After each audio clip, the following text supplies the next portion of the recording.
اهلا بمتابعينا ومشاهدينا من جديد. اهلا بكم في تردد جديد وحلقة جديدة من قناة ايجي ويب.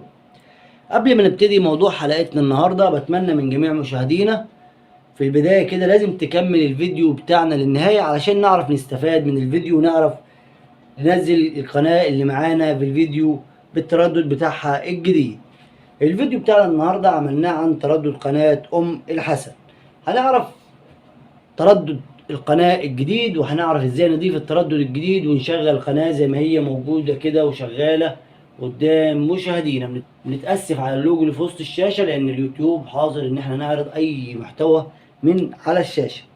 هنعرف مع بعض زي ما احنا قلنا تردد القناة الجديد، وهنعرف ازاي نشغل القناة قدام مشاهدينا. طبعا القناة احنا انسألنا على التردد بتاعها كتير قوي، فقلنا نجيب التردد وننزله ونشغله قدام مشاهدينا، لأن أغلبية الترددات اللي على المواقع على الإنترنت أغلبيتها مش شغالة، فقلنا احنا هنجيبه ونشغله قدام مشاهدينا زي ما بنجيب ونشغل جميع الترددات بتاعتنا. لو لسه جديد معانا من فضلك انزل تحت الفيديو واضغط على كلمة اشتراك، وكمان فعل زر الجرس علشان يوصلك جميع الفيديوهات بتاعتنا. ولو عجبك الفيديو متبخلش علينا وياريت تدعمنا بلايك وشير للفيديو. اللايك بتاع حضرتك ده بيدعمنا ويخلينا نستمر في نشر المزيد من الفيديوهات ونقدم كل ما هو جديد، ونسعى ان احنا ان شاء الله نجيب لكم جميع الترددات بشكل صحيح، واللي ننزله يكون شغال مفيهوش اي مشكلة لمشاهدينا. في ناس كتير بتدور على فيديوهاتنا، الحمد لله القناة يعتبر الوحيدة اللي كل ما بتجيب تردد لازم تنزله وتجربه قدام مشاهدينا وتشغله كمان وتنزل قناة قدام مشاهدينا. احنا بنتشرف بوجود متابعينا اللي متابعينا على قناتنا، بنتشرف بيهم ودايما داعمين لينا ولقناتنا على اليوتيوب. والحمد لله بقالنا اكتر من 3-4 سنين الحمد لله ما بنجيبش الا القنوات الشغالة والقنوات المظبوطة، الحمد لله ده بشهادة جميع متابعينا. زي ما قلنا في بداية الفيديو التردد اللي معانا تردد قناة الحسن، وطبعا القناة غنية عن التعريف. يلا بينا نعرف ازاي نضيف التردد وننزل ونشغل القناة مع بعض بخطوات سهلة وبسيطة جدا جدا جدا.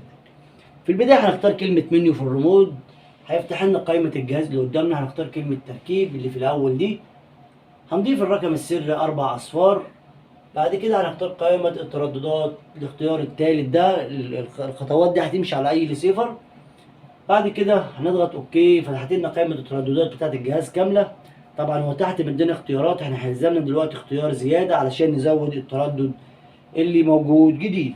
التردد الجديد هو 12688. 12688. طبعا في ناس بتاخد التردد ده وتطلع تمام وتضيف التردد وتنزله. لا اصبر لما نكمل جميع الخطوات بعد كده يطلع زي ما احنا بنشتغل.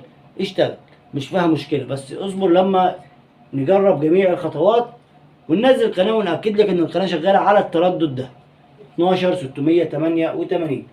تردد الرمز بعد كده هننزل على تردد الرمز نكتب 27500. بعد كده وجه الاستقطاب هنعمله في او عمودي او رأسي، في او عمودي او رأسي، في اي اختيار من الثلاثة هيشتغل. بعد كده هنضغط اوكي، طلعتنا تاني لقائمة الترددات. التردد اللي احنا ضفناه اهو فوق اهو موجود، نتأكد ان الاشارة دي شغالة. هنختار بعد كده كلمة مسح او ايجاد او بحث، اي اختيار هيمشي معانا. بعد كده ما ضغطنا زر المسح فتحت لنا قائمة البحث، هنضغط زر البدء اللي هو اوكي. ضغطنا كلمة اوكي دخلتنا على قائمة البحث. التردد ده نزل 23 قناة، منهم قناة الحسن، وهنطلع نشوف حافظ ذكر البحث. نضغط نعم ونطلع نشوف القناة موجودة وشغالة ونتأكد ان القناة موجودة وكمان شغالة. لو لسه جديد معانا ما تنساش تضغط لايك وشير للفيديو. لو لسه جديد ما تبخلش علينا باشتراك في القناة، وكمان تفعل زر الجرس علشان يوصلك جميع فيديوهاتنا اللي بتنزل جديد. ادي القناة قدامنا، وده اسم القناة اللي نازلة بيهم الحسن تي في. يوم ما نغلب خالص هنضيف الاسم ده كده في كلمة ايجاد هيظهر لنا القناة. التردد اللي احنا قلنا عليه 12688. وادي اللوجو بتاع القناة في اول الشاشة فوق. القناة شغالة ما فيهاش اي حاجة. متابعينا اللي مشتركين معانا عارفين الحمد لله لما بنجيب تردد بيكون شغال زي كده، الحمد لله ما بنكدبش على مشاهدينا. تشرفنا مشاهدتكم معانا في الفيديو، واتمنى ان الفيديو ينال اعجابكم، وانتظرونا ان شاء الله في الفيديوهات القادمة. والسلام عليكم ورحمة الله وبركاته.